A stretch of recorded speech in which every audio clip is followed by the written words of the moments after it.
You're about to listen to the Complete Developer Podcast, the podcast by coders, for coders, about all aspects of life as a developer. I'm Will, the curmudgeonly experienced developer. And I'm Beej, the optimistic newbie developer. Complete Developer Podcast is supported by listeners like you. We are now on Patreon at www.patreon.com/Complete Developer Podcast. Welcome to another episode. This week, we are discussing the bare minimum you need to be able to start learning software development today. A lot of people get intimidated and don't know where to start, so this episode is for you. Now, before we get started, Will and I want to dedicate this episode to one of our close friends and one of the very first fans we had who passed away yesterday. I've known Jason for the last 30-something years. He was the first friend I made when my family moved down here. And you've known him since I was in college. Yeah, so I've known him for, 15 years, easily? Yeah, 15, 16 years. And Jason spent his whole life struggling with cystic fibrosis, and he lost the battle yesterday. So we want to dedicate this episode to him. And I think at some point we'll probably have an episode on dealing with loss as well, but we're going to wait till we're a little bit less raw. Yeah. So what have you been fighting this week? I am still just trying to get a product out the door. We're in that final round of stuff, and so you get most of the bugs fixed, and then you push it out, and then people go to testing it, and you find stuff. So you got to work on those things, and you push out, and then you find more stuff. They're getting smaller, but it's just it just drags. I am looking forward to going to MicroConf. Nice. Of course, by the time this comes out, I'll have already been back. Mm-hmm. But yeah, I'm looking forward to it. Going to meet several of our listeners, a couple of people that have been on the podcast. John Sonmez is going to be there. Josh Duty is speaking. I guess John's probably going to be doing something too. Yeah. And John Beluca and Christian Catalan are going to be there. They're the guys in my mastermind group. There's just a whole bunch of people that I got to talk to.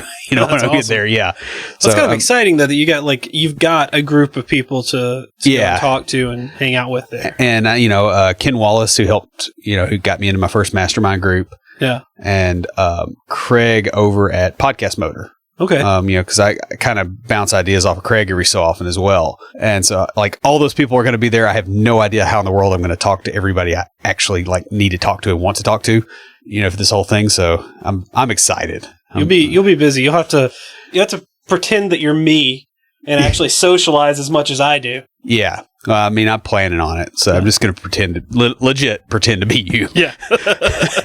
Because we've had people write in that have gotten us confused anyway, so yeah, that's true. It's definitely doable. So how about you? Well, I started out on the maintenance team this week, and I've already been asked to look at some older code, VB and web forms level old code, and I don't really know VB. I did some VB back in high school before I was really serious about becoming a programmer. It was just a hobby. And so thankfully I have some developers that have been around a while at work that I can ask and who've already offered to help me out with it. On a little more personal note, speaking of Jason, as we did before, I've been looking at getting another tattoo to memorialize him, possibly the Delta F508, which is the genetic mutation that causes cystic fibrosis. It alters the protein structure for the CFTR, cystic fibrosis transmembrane conductance regulator. That's a mouthful. Yeah. That's true. Or maybe purple rose or purple ribbon. Purple ribbon kind of signifies cystic fibrosis awareness. Or just a Tennessee Titans logo. Yeah, because Jason was a huge Titans fan. Yeah. So something like that. I've been trying to kind of throw it out back and forth what I really want to get for that, but I'm definitely going to get something. So speaking of tattoos, I've got a couple on my arms, and I have something arm related for IoT, so let's go ahead and roll the music.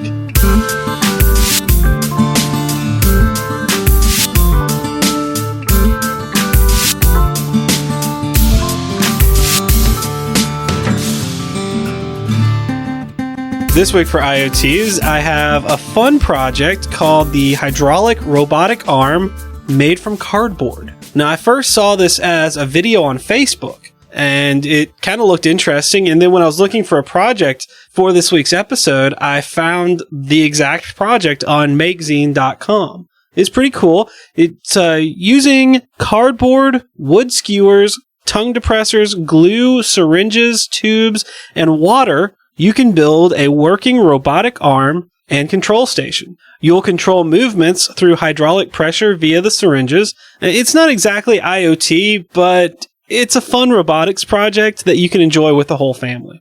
And I'll have a link to the Makezine article in the show notes. So, Will, who's talking to us this week? Well, we got a tweet from 1888 Games. That's the creators of Retro Football Boss. It says, at Complete Dev Pod, just discovered the podcast, really enjoying it. Disconcerting to find that I pictured you two the wrong way around, though. Thank you so much for the comment. We get asked if we're brothers fairly frequently. Yeah. And we always tell them not from the same parents, which takes people a minute. Yeah, that's very true. If y'all will send us a DM with an address, we will send you a Complete Developer water bottle. And guys, if you'd like your very own Complete Developer water bottle, leave us a review in iTunes or comment on the website or any of our social media. We post all our episodes to Facebook, Twitter, LinkedIn, and Google+. We're also on Path and Tumblr. So today we're breaking down a minimalist list of things you need to successfully start coding. You know, this is so that you can just go right out the gate and get going. Getting started can be a little bit intimidating. I've done it. You've done it. We've helped other people through it. And typically the advice on the internet tends to be maybe a little ambitious as to what somebody can accomplish getting started. And makes a lot of assumptions because it's people writing it that don't remember what it was like. So we're going to try to give you a rough idea of what you actually need to get going and just build the simplest possible thing that could work. Yeah, I know. We've had people come out to Developer Launchpad that have these wild ambitions about learning. What was that one guy? He was going to learn like 5 languages in 6 months or something. Yeah. And we're like, tried to talk him out of it. He wouldn't hear any of it. So we're like, okay, go for it. Never saw him again. Yep. And you obviously don't want to do that. I mean, I wouldn't try to learn. I would legitimately say I'm not going to try to learn a language in 6 months. Mm-hmm. Because I know what's involved. Like you can get to a point where you could probably get a job, but to get it to the level that I would want it to be, no. So it takes a hot minute. So you got to, and it's just my experience, but it seems that it would be better to aim at learning enough to build something than learning the language. Right. And the people that I've noticed who are most successful have done that. They've, all right, I need this, so I'm going to learn enough to build it. And then they learned a little bit more and a little bit more. Right. And it's the same thing for me. I mean, like, that's really how I learned. I mean, I had a book and I went through it, but I was also building stuff on the side. And of course, that's way back when, like you didn't get on the internet to do that. Yeah. Well, I mean, you could find a few places on Gopher. But, it was, it was a different world. So the first thing to do is find some contacts doing something that you want to do. And these don't have to necessarily be a mentor, although it might be useful to find people, if you can find people that would be good mentors, that's great. You may not actually find one person either. So you may get, a group or like a forum that's helpful. You obviously, the main thing you want is the ability to go to this person or group of people when you're stuck and be able to bounce ideas off of them and get some clarity on things. So you want to watch, especially with groups, and make sure that you're not getting into a group that acts like a lot of Linux help acts. Yeah. Read the manual, noob. It's like, well, you read the manual, but now that you know that there's 10 things you don't know instead of the one that you still don't know. Yeah, exactly. The other thing is this person can give you good advice on which direction to go next as you advance. I know that when I was going through it, you were good with that as my mentor on, okay, now I want you to focus on this. I want you to build me this or build me that. Right. And eventually it stopped being academic exercises and me building stuff for you. Right. And that's the thing with it's not quite a mentor, but it's they're sort of like signposts, right? These people know which direction you need to go to get where you're going fastest because they've already been there. And in fact, just as an aside, the Japanese word for teacher is sensei. And if you look at the characters, if I'm remembering correctly, it means one who has lived through what is before. So it's, they've lived the experience, and so they can now teach you, and you can learn quicker because of that experience. So you kind of want those mechanisms in place, because if you don't have them, what tends to happen is you go a little ways and you get stuck. You can sit and spin for a long time and get really frustrated and end up quitting or just waste time if you don't have somebody to kind of break you out of that. Exactly. So they don't have to be sitting there with you coding. Like, just need to be able to help you a little. No, like you said, this could also be a group. There's a lot of really great meetups out there. We run a meetup that part of its purpose is to help people on the path. Yeah, and help them just network with people that are a little bit more experienced. Like, you don't have to have like this grizzled senior developer.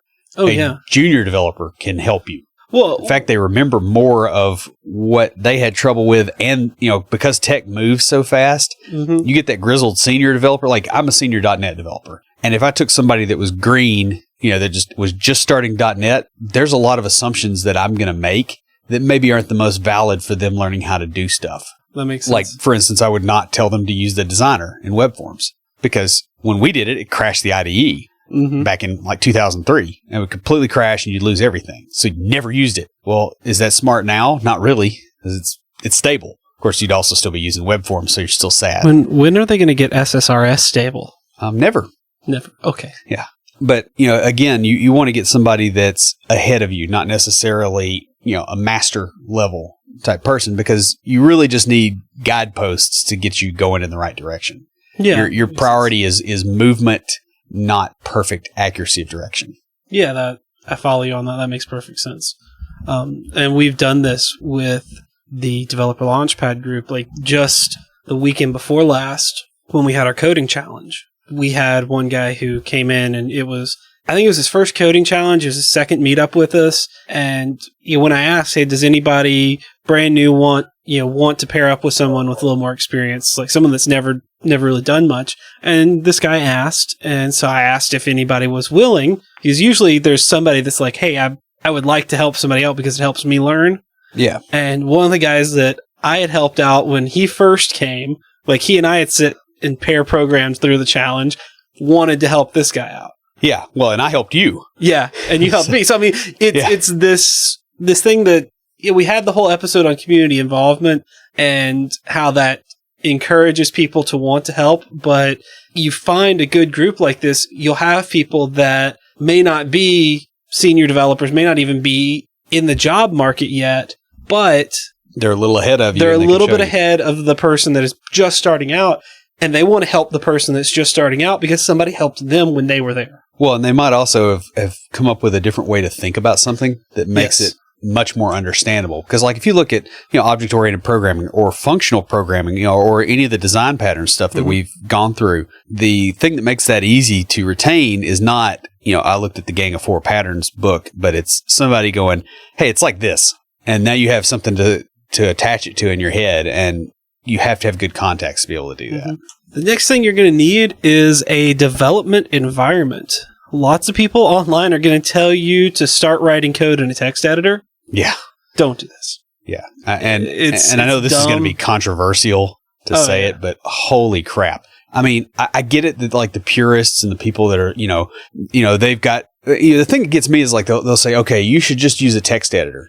And then you go, what does your rig have? Well, I'm using text editor. I'm using Sublime. And then they give you the list of the 47 plugins they have to make it act like an IDE. And you're like, why don't you just get an IDE?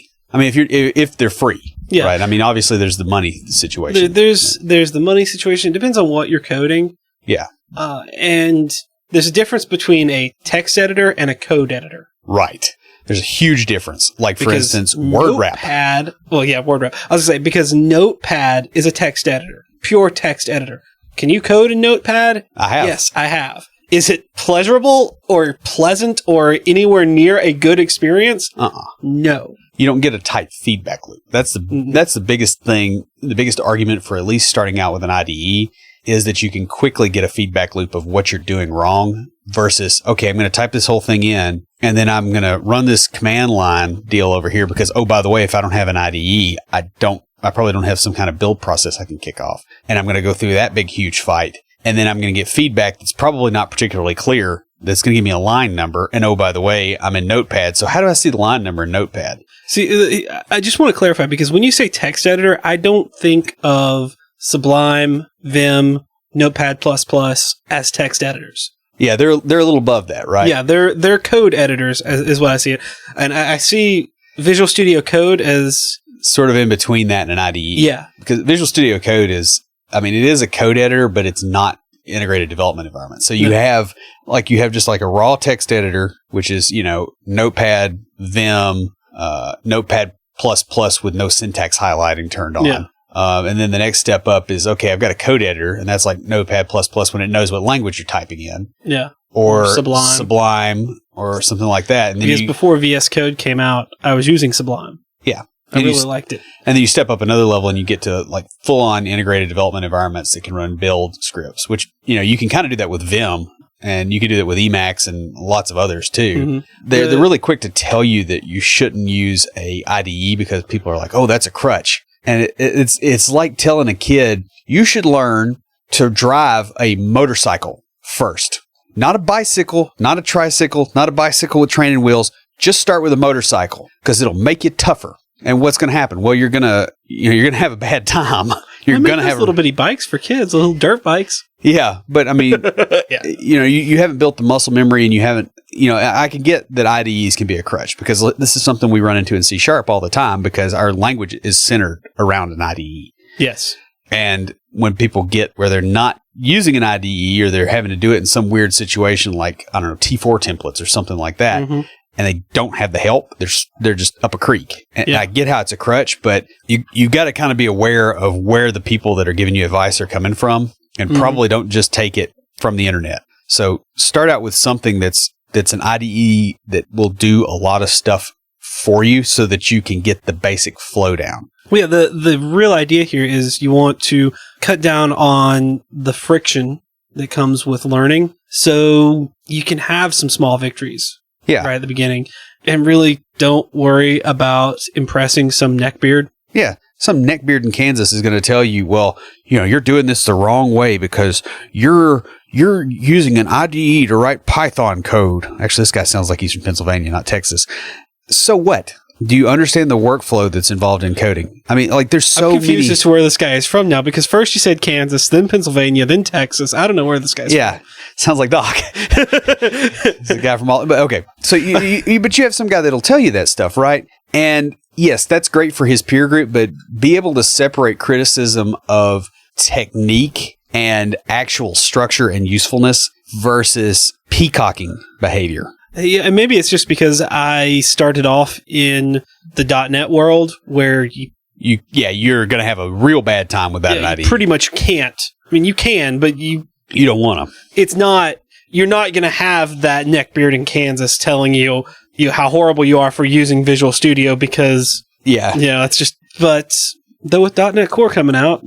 Yeah, I'm sure we'll get them, but whereas if you do something like Python, for instance, they'll say, okay, you should use. I've seen this kind of sample of you should use Vim. Okay, so I have to learn a text editor that's frankly kind of weird. I like Vim. I think do too. Interesting. It's very productive once you get it down, but it's like, okay, you're going to learn a new language, a new way of approaching things, a new way of thinking, and you think you're going to do all those things at one time, like reduce the variables and. It's sort of like it's almost a scientific approach, right? Yeah. Like if you're doing an experiment, you don't want 50 variables because you don't know what their relationships are and all that, and you're going to have a very hard time sussing out what's really going on. Now, I will bring in a counterpoint here because when I first started, I was a bit overwhelmed by Visual Studio. Yeah, and there is a lot of stuff in there, and that's part of the reason you want to get a mentor that's like, okay, you do this and then here and then that. And what helped me with that was just to close a lot of the little side panels and stuff. Yeah. Just to minimize those because they were a distraction. Yeah, and you end up looking for a needle in a haystack. Yeah. Otherwise. And that is a problem of IDEs. But the nice thing is that you can get rid of features versus going, okay, I don't have this. How do I make it happen manually? Because a lot of times, I've seen a lot of these things that are like, oh, do this in, Notepad or whatever, and here's the code, and then they don't tell you how to actually run it. And you're like, okay, cool. I have this Python module. What can I do with it? Look at it.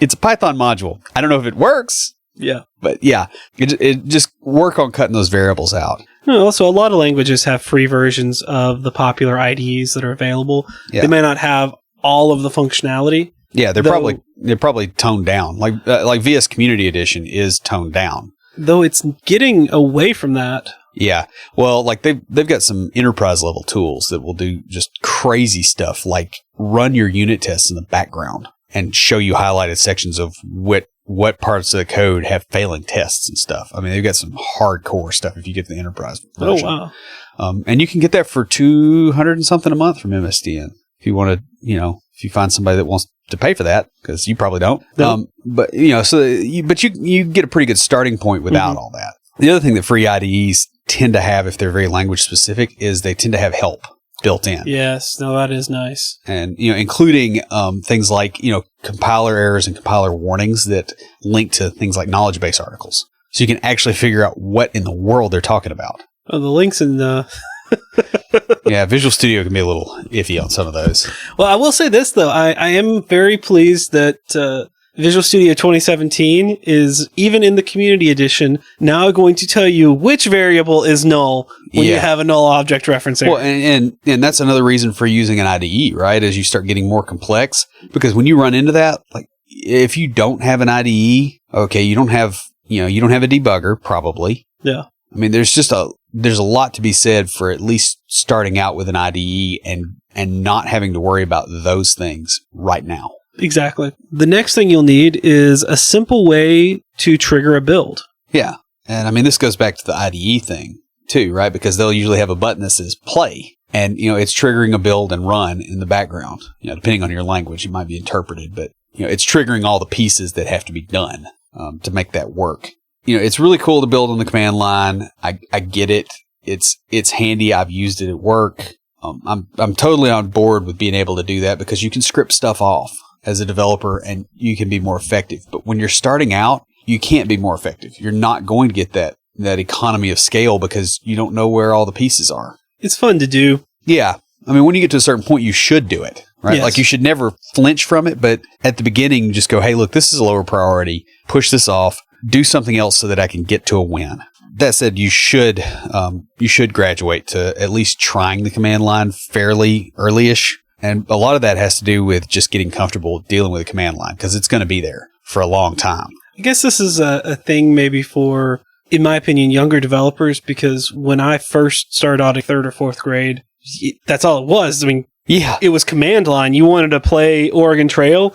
Yeah, you put the floppy disk in and you worked on the command line to get the game started. Yep. And that was, so for me, the command line isn't scary because I'm like, yeah, that's how it used to be. Yeah, I'm like, this is computing to me. Right. But I mean, the younger generation, they got better tech. They did. Starting out. And a lot of times, you can get hamstrung by not understanding the command line, but it isn't the very first priority. If you're trying to be a software developer, you need to be able to build software, and then you can tweak your process. It's sort of like,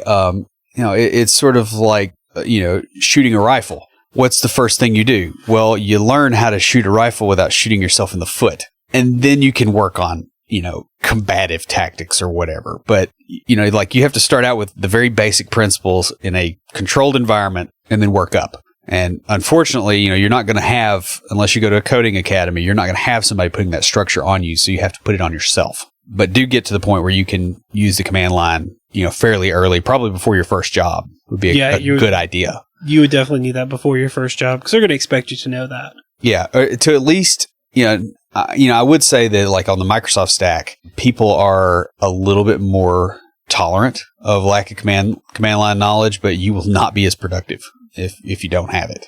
Yeah, I suppose so. I mean, when I started, I was expected to know command line get. Yeah.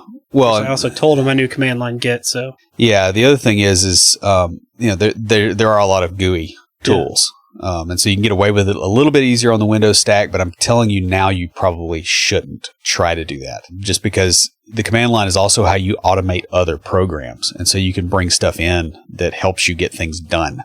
Oh, I know. I have a whole set of batch scripts Oh, yeah. And I do too. And my builds are command line at work. That the people I work with think are hilarious because it's all on the front end stuff. So like running Grunt and HTTP server and stuff like that. I have scripts that do all that for me, and I just type in the script, and they're just like, it's like magic. I'm like, no, it's a batch script. It's pretty normal. Yeah.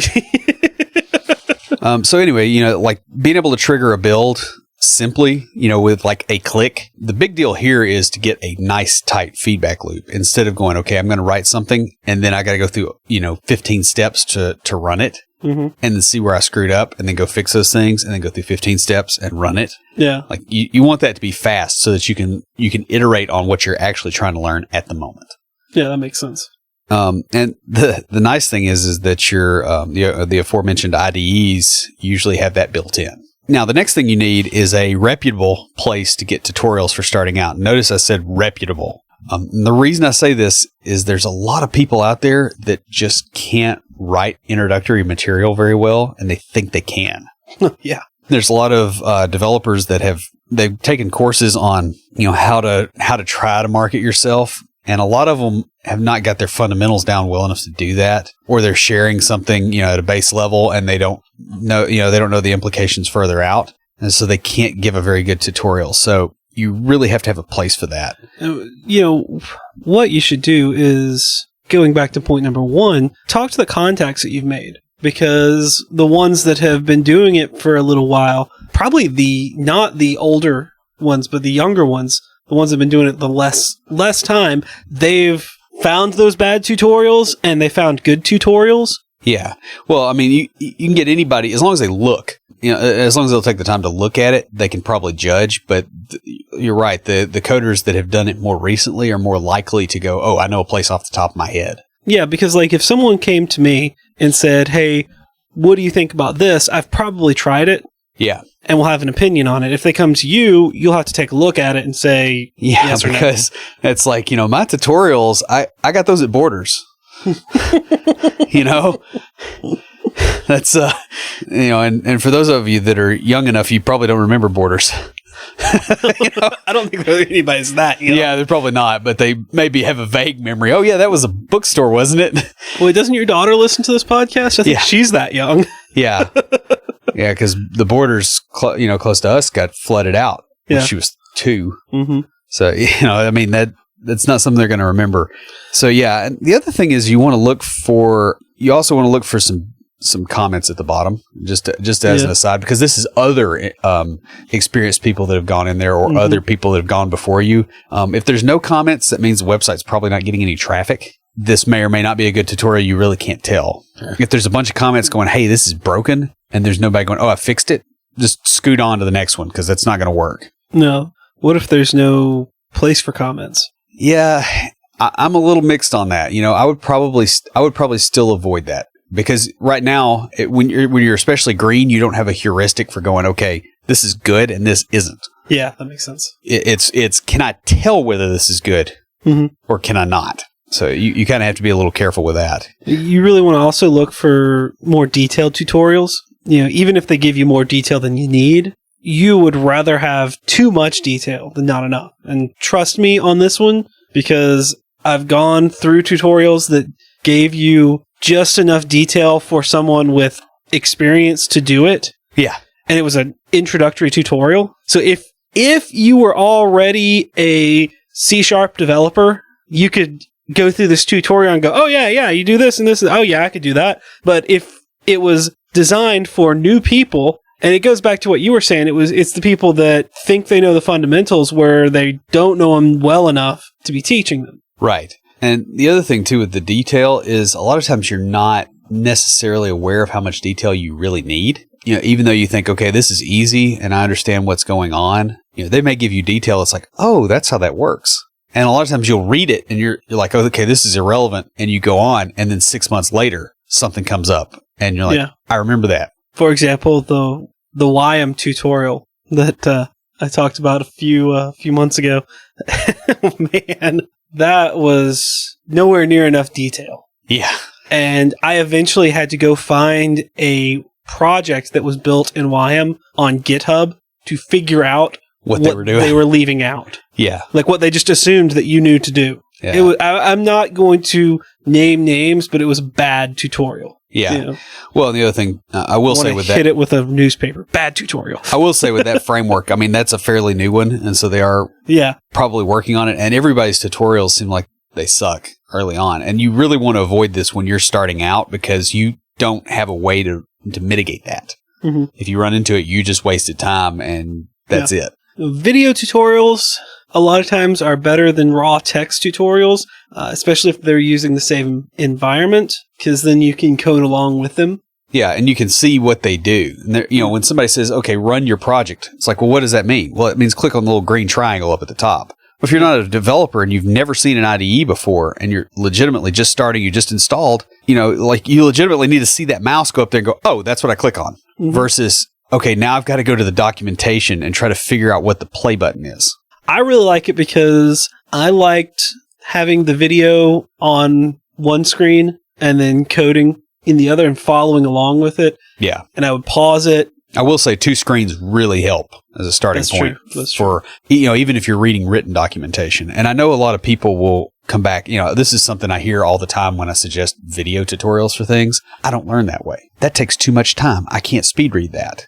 Okay, cool. You know how you learn better than I do. So go try it. And when you fail, come back and try the video tutorials because, there's more information in there. There's a reason that's done a lot. Yeah, I can completely get behind you on this because the tutorial that I went through when I learned like the very first learning MVC and in Hibernate and just a lot of the stuff that I still use today was actually a text tutorial. Yeah. And it was a really well written, like the person knew what they were doing and they knew their target audience was someone who didn't know what they were doing. Right. It was really well done. But had that been video, you would have gotten through it a lot faster. Because the nice thing with video is like, people will go and they'll hit something and then the screen changes, right? Mm-hmm. And if they didn't screen cap that in a text one, you never saw it. Yeah. Whereas if they did, you can go, okay, that's normal. Or if they do something a little too fast, you can pause it and you can move back and forth. So it's a much better way to pick that stuff up. It also tends to be a lot easier for us because we're all used to video tutorials versus sitting and reading something long. Most people don't have that attention span anymore. So you have to build the content has to be built for that. The best tutorials though are ones with video and text. Yes. Because you've got the video that you can watch, but then when you're playing around or you're doing something different that uses some of the same stuff from that tutorial, you can still find it. It's still indexable. Yeah, exactly. You can go and I still have that very first MVC tutorial I went through on my toolbar in my browser because I still go back to it sometimes and go, okay, now wait, I remember doing this for that app. How did I do it? I don't use it as much anymore because I've done those things so many times now that they've kind of become second nature. Yeah. But when I first started out, I was constantly going back to that and a couple of other tutorials that I'd gone through just because, okay, I know the rough idea of how to do it. I need to see the specifics. Yeah. Well, and you can also remember where it is in the tutorial. Oh, yeah. With that. And you'd be surprised how much that sticks out. You're like, no, that happened after this. And so you continue scrolling and you can find stuff quick. So it definitely needs to be indexable, but it also needs to be something that can kind of go along in a flow and you can see what actually happens, at least for the first little bit. And then once you get used to the development environment, you could ditch the video tutorials if that's how you're inclined. Hey guys, just want to interrupt real quick to invite y'all to join us June 1st through 3rd for Music City Code, Nashville's hometown tech conference. Music City Code is packed with workshops, seminars, and panel discussions to inspire progress in Nashville's tech community. Music City Code will be held at Vanderbilt's Surratt Student Center Thursday, June 1st through Saturday, June 3rd. Tickets are currently on sale, and if you refer a sponsor, you'll get a free ticket. To learn more about Music City Code and register for the conference, visit musiccitycode.com. So the next thing you're going to need to learn to code and legitimately do it is time. Lots of it. I know there's tutorials out there. You'll used to see books for this, and now it's little short tutorials, and that started with Ruby on Rails more than anything. It used to be there was a book that was like it's like learn brain surgery in 24 hours. It's 24 chapters that you can theoretically do in an hour, which you can't do in an hour when you're starting out. And they don't cover everything you need to know. They just cover enough where you can kind of talk your way through it and learn more from there. I remember these books because when I was in high school, the summer before my senior year, my aunt bought me 2 C++ books because I had told her I was going to be taking that. And I don't know why she is almost illiterate when it comes to computers, but she remembered C++ and she found 2 pretty good beginner tutorial books. Yeah.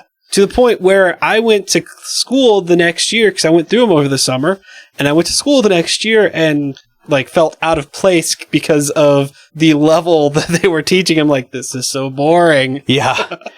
But then about 2005, 2006, Ruby on Rails started picking up.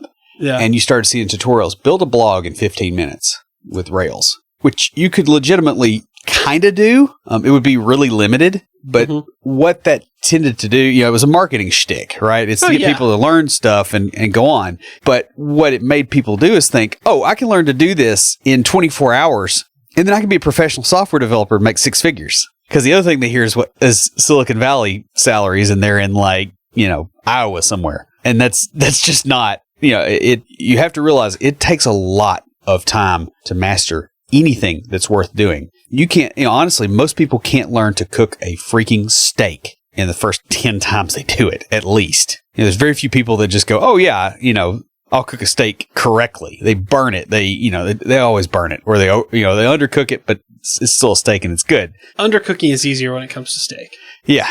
Because it's tasty. It's still tasty. I like my steaks rare, so. Yeah.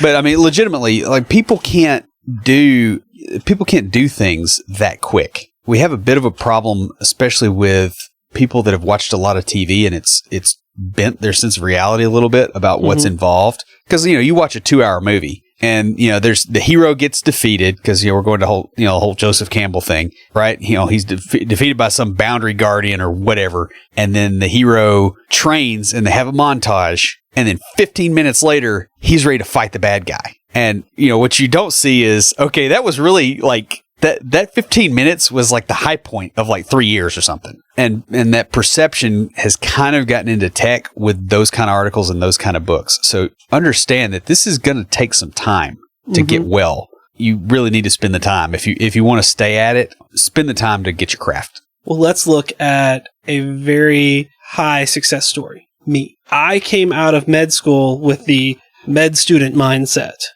Yeah. Mind you, medical school was 8 hours a day of classroom and then another 8 to 10 hours a day of study. Yeah, and you also had a little bit of programming experience. Yes, and I came in with experience from 10 years more ago. Yeah, from a while back. Yeah. And even coming in with that, it took me... It was over a year. It was about a year and a half. Yeah, I was going to say, it seemed like it was... it seems really quick from my perspective, because most of the people I've seen, it's worse than that. But you did it quick. Yeah, well, the reason I was able to do it quick is because like I said, I still had that med student mindset. For me, working an 8-hour shift and then going home and seriously studying and practicing for 5 or 6 hours was relaxing. Yeah. You have to get that through your head. That was downtime compared to what I had been doing for the 3 years previous. So that's a year and a half to go from zero to a job is very fast.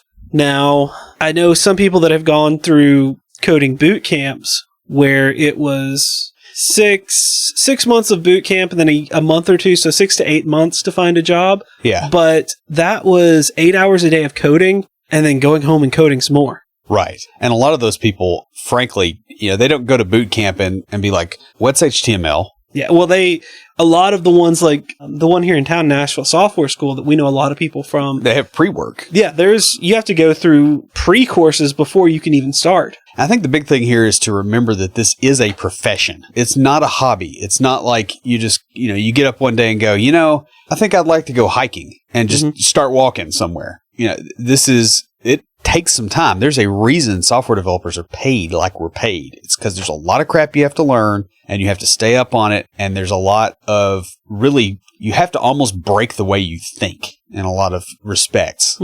And as a result, it's gonna take a minute. You know, and I hate that, you know, like you'll hear the thing of, you know, it takes 10,000 hours to master any skill, because a lot of times that's an estimate. And it's a particularly cruel estimate sometimes when people legitimately just can't learn something, like 10,000 hours of something that they can't learn. Not going to happen. But I would caution everybody to be aware that this is a time investment, and not to, you know, don't halfway do it. Like jump in, hit it as hard as you can, you know, and be able to maintain that. And once you become reasonably competent with the basics too, you need to continue to spend time on a pretty regular basis just trying to learn what you need to get things done. Yeah. I mean, and this is beyond learning the basics. Yeah. And continuous learning is something that you have to do in just about every profession, because there's very few professions that legitimately have not changed for a very long time. I can't think of any. When I was in medicine, we had continuing medical education, CMEs.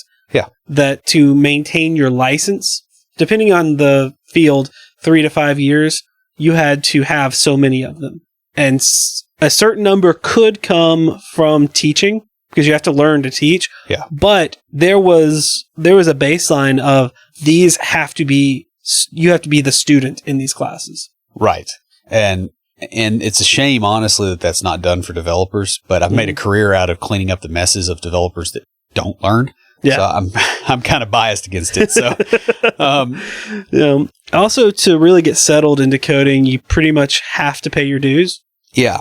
Because the other thing, if you just started and you're 2 or 3 months in, even if you're just the absolute golden boy and you're just a complete genius, the instant somebody talks to you and they find out that, yeah, you just started, they're going to realize that your opinion has not been tempered by contact with reality. And so you have to pay your dues just at the social level to get ahead. And, you know, people people think that that's a fake construct. It kind of is. It's a fake construct that completely surrounds you. It's there for a reason. Yeah. Because it protects the profession from loudmouth, highly opinionated people who don't know what they're talking about. Yeah. Although there might be a few chinks in that particular suit of armor of late. Well, yeah, but it's because people have tried to get rid of that, saying, well, this isn't fair. Just because I'm new at this doesn't mean that my opinion doesn't matter. And it's like, it doesn't mean your opinion doesn't matter. It means that they can't trust it. Yeah, it's not revered as much as someone who's been doing it for 15, 20 years. Yeah. Because the person that's been doing it that long, you know, and it shouldn't be you've been doing it this long, so therefore your opinion matters more. It should be, you've proven yourself. Right. Well, it goes back to the whole thing of the apprentice and journeyman type thing. Yeah. You're a journeyman, you know, like a journeyman blacksmith in the, you know, medieval period. Okay. They're expected not to catch themselves on fire.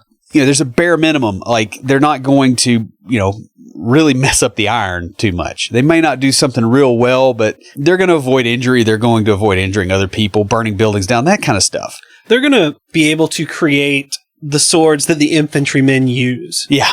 To a solid extent. They're not going to create the elaborate sword that the king uses. Yeah. Yeah. And it's that sort of pattern. I mean, everything you have to pay your dues, and you should question your own mental processes when you think you shouldn't have to pay the dues. That's true. Because a lot of that is either wishful thinking, entitlement, or a misunderstanding of how difficult things are. The next thing you'll need is an idea of what you want to build. Yeah, at least eventually, right? Some rough idea. Like, it doesn't have to be perfect, right? You don't have to go, okay, I want to build a software as a service application that services this market and like break it out like that. But go, I want to build web apps. You know, in other words, you know, when you leave your house in the morning, you don't go and just walk in any random direction. Like, you got somewhere to go, or you're just walking. Like, and that's fine if you want to play around. But if you're actually trying to get somewhere, you need to go. You know where that is.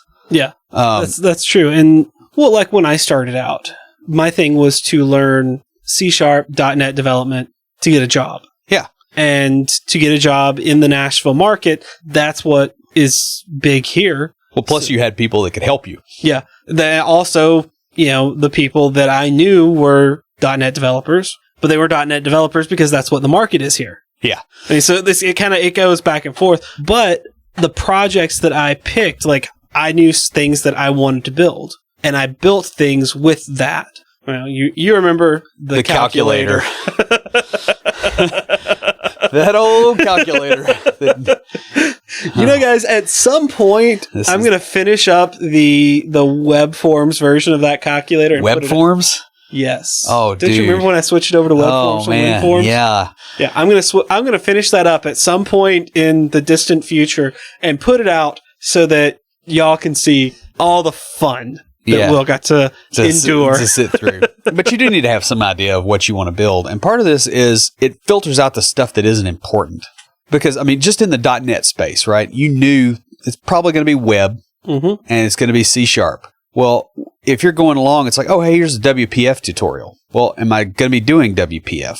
Probably not. That's not the kind of apps I'm hoping to build. Or am I going to be, writing Windows services? Well, that might come up later, but it's not priority. It helps you prioritize things. I've got a great example.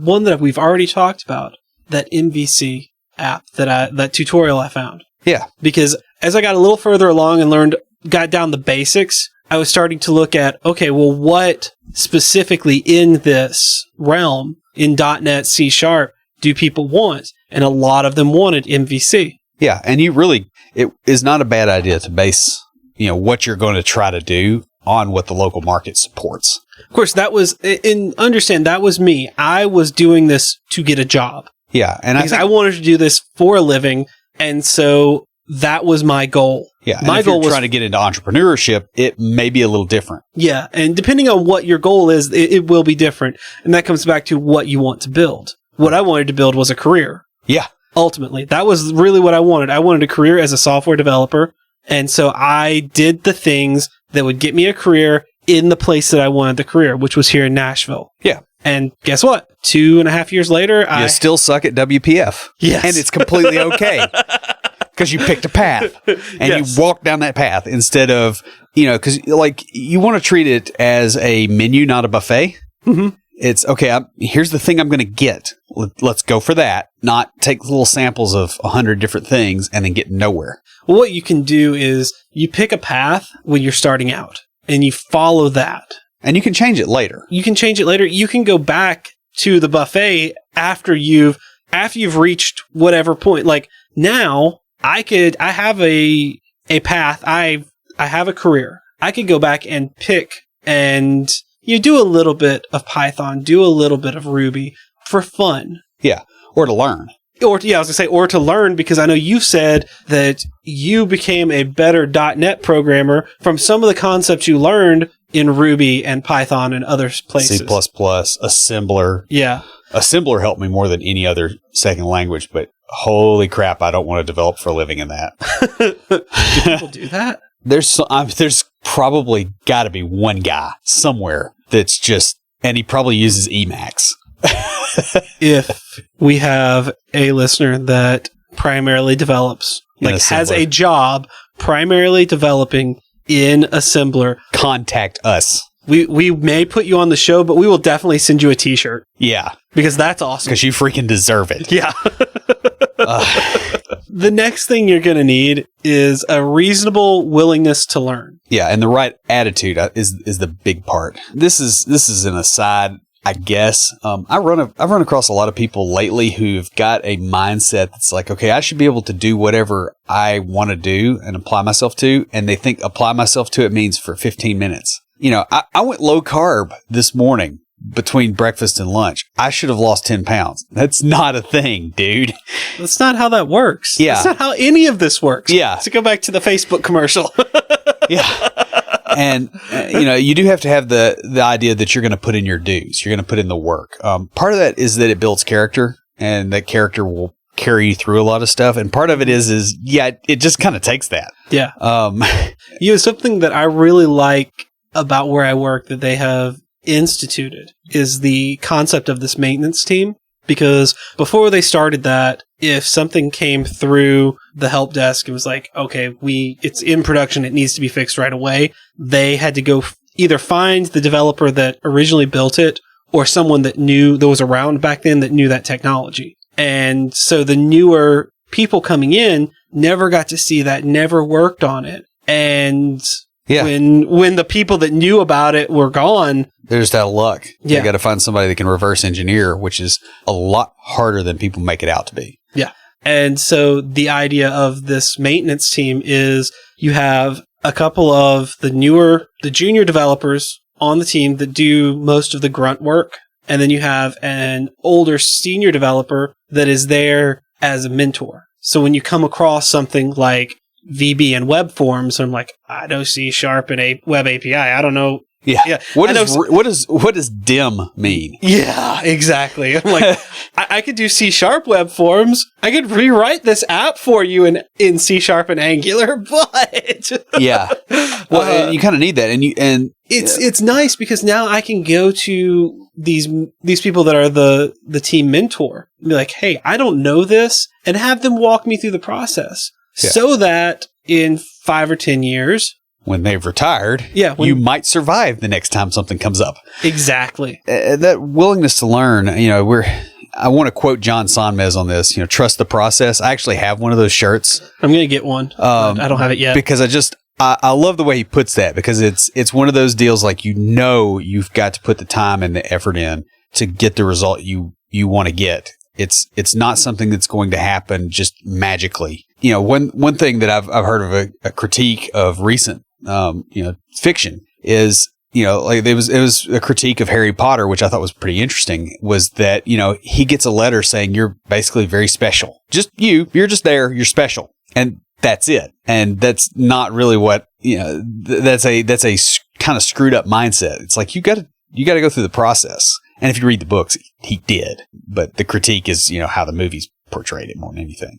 But you have to understand that there's a learning process, and you have to be willing to undergo it. And some of that will challenge the way that you think about things. Another thing, you really need to be able to take advice. Yes. Because you can accelerate your learning process by learning from the mistakes of others. Yeah, because you learned a ton. Because you sat in here in this room where we're recording right now, when I was in the other room, and when you heard a stream of profanity, you came over to see what it was. Yes. And that probably, I think that accelerated you greatly. And it also helped me debug, because I had to explain things. Yeah, it was great on both of us, because there was a couple of times where you were explaining stuff to me, and I'm like, well, why don't you just do it this way? And you're like, yeah. I never thought of that. Yeah. Well, that was like today. I was working with our front end developer, and I was sending him basically just the information he needed because it was going to be a long array of objects. Right. Basically, it was a get, but a get specific to a certain status or a certain set of statuses. And so rather than sending the whole object each time, like a list of a gigantic object, I sent an object with just the parameters he needed to display, and then he could do a get by ID from there. Yeah. And one thing that we ran into was like one of the parameters that they wanted to display wasn't on the parent object, it was on the list of child objects. And so I'm like, well, I had to break it down by this. And so it's not coming in as one per parent object. It's coming as one per child object. And he's like, wait, what? No. And I'm like, that's the only way to do it, man. I'm like, and he's like, well, just send me the whole thing and I'll drill down to that. And then just display it. I'll bubble it back up. And it's like, oh, wait, I just had an idea. Yeah. I'm like, I can just, instead of trying to match that 1-to-1, I can be like, oh, this is a list of strings for that particular thing. And like, he's like, oh, don't worry about it. Just send me the whole thing. I don't want you to have to rewrite this because we may be moving that parameter to the parent object anyways. And I was like, yeah, but what I'm doing is easier to do this rewrite than to send you the whole object. Right. And if we make that change, it's one line of code I have to change. Because when you said that, it just clicked. And being able to, take the criticism or take the feedback, right? Yeah. I mean, like, I will say, don't take criticism that's like, you suck. Yeah. Yes, you're just starting. You suck.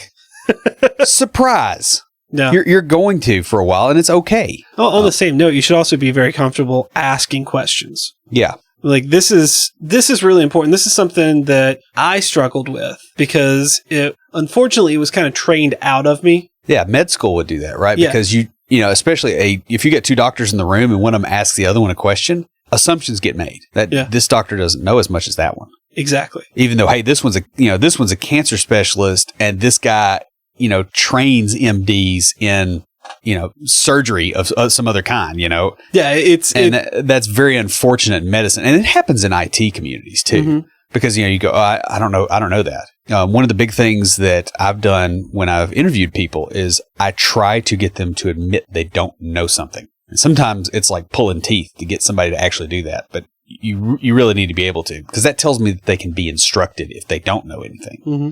But finally, you need a willingness to look back at your own work critically. Yeah. And you will be very critical of it. 6 months in, a year in. I mean, there's stuff that I wrote probably 6-8 months ago that I'm having to deal with again. And there's stuff I'm like, why did you do that? Part of it was I didn't understand the business rules in the system. Uh-huh. And that was really more of it. I've noticed that to be a huge problem. Yeah. And it's a communication problem, well, at least in the Scrum process, between the Scrum Master and the PO. Yeah. And you notice that like 6 or 8 months on. And the thing is you have a very good example of where things went wrong. And that is a feedback mechanism that you have got to start harvesting, because it will put you ahead of everybody else more than anything. And it allows you to correct your process, because I can look at that and go, okay, I didn't know what this thing was. We have a thing that we call a submission, which is when somebody has a payload of data and it goes through and it gets printed out in bulk, right? Yeah. What is a submission versus a document? Because, hey, that's all crammed into one document, but that's not, one physical PDF, but it's a bunch of documents. It's just a print job, and a print job is a different thing. And I didn't have those completely separated in my mind, which thing was what. And so I was making, I coded things in a way that was not correct. It was very close to correct, but it wasn't. And when you go back and look at those things, you go, okay, you ask, why did I make this assumption? And then you go, okay, well, why was I in a position to make that assumption? And you go back until you get to something you can control. And the next time you don't do that. Yeah, that makes, I've been experiencing that a lot lately. And you will for the rest of your days. Yeah. And I completely understand that. And sometimes you look back at your code and you're like, what was I thinking when I wrote this? Yeah. And it has nothing to do with I really get where you're coming from with the business logic, because as I've gotten deeper into the app that we finished developing and we've been debugging, I go back to stuff that I wrote when I didn't know all the details that I know now. And I'm like, oh man, I would have done this totally different had I known what I know now. And it wasn't anything about coding. It was about the business. Well, it never is. Yeah. Then there are times where I go back and I look at it and I'm like, that was clever. I do that too. But sometimes I look at it and I'm like, who in the world wrote this? Yeah. And I'm like, oh, that was me. Yeah. Well, of course, my favorite thing to do is to get somebody else to look at it and go, oh, hey, can you fix this little spelling error while we're in here? And then they commit, and then they're the last one that touched the file. That way, if it's bad, I do that too. You shall not be named on occasion. You would. After he checks in, I'm like, oh, by the way. But you also don't want to be too critical. Yeah, because you got to avoid the trap of self-denigrating. This is one thing that bothers me a lot with a lot of conversations I have with people where they're like, oh, I'm terrible at this. And they say stuff like that, and it's intended to deflect criticism from other people. But the problem is when you say something enough, you believe it. So be a little cautious about that. Be like, okay, it's the same thing you would tell a child. You don't tell your kid, oh, you're so smart. You go, you worked really hard on that. You don't go, oh, you're screwed up and you're horrible. You go, well, you could have done it better this way, because you want to have a growth mindset on this thing towards yourself. These are all things that you kind of must have to really get started in coding. And as we said earlier, it can be a bit intimidating, and these are some mental and physical things that will help you get started and will take some of that dauntingness, that intimidation away, and make it easier to get started in coding. And that pretty much wraps us up. Before we close everything out, Will, what do you have for us this week for Tricks of the Trade? Well, speaking of daunting and intimidating, we told you to listen to veteran coders, and you should, but you need to put a big old grain of salt with that. And the reason is you have to realize that the more experienced developers have a little bit of different view of things than you have starting out. For one thing, they're in professional environments. A lot of them are in big enterprise environments. There's security concerns. There's things like Sarbanes-Oxley. There's a lot of very different rules on them that assume a minimum level of skill. And so some of the things that very senior developers will tell you are not entirely the most accurate things when you're starting out. So, for instance, they'll tell you, in C#, for example, they'll tell you to use some fairly advanced constructs to do certain things. Like they'll tell you, okay, don't pass a list of this type to this function. Pass an IEnumerable of that type to a function. Well, if you're just starting out, you don't care because functionally it doesn't make a difference to you. It makes a difference to somebody refactoring the code, a year from now. But in a smaller app, it doesn't. So just be aware that the old timers sometimes give advice that is not necessarily aimed exactly at you, and sometimes they either don't know or they forget what constraints you're operating under. Just be aware of that as you're doing this. And that's all I got. Stand by for Titanfall. If you have a question or comment for us, please email us at neckbeards@completedeveloperpodcast.com. Our theme music is an excerpt from Stand By for Titanfall by Pure Bells, available on SoundCloud and licensed under Creative Commons. The intro music for IoTs is Hillbilly Hip Hop by Jason Belcher. For references, show notes, and to sign up to our email list, be sure and check out the website at CompleteDeveloperPodcast.com. You can also follow us on Twitter at CompleteDevPod and like our page on Facebook to keep up with the news about the show. Thanks for listening. See you next time.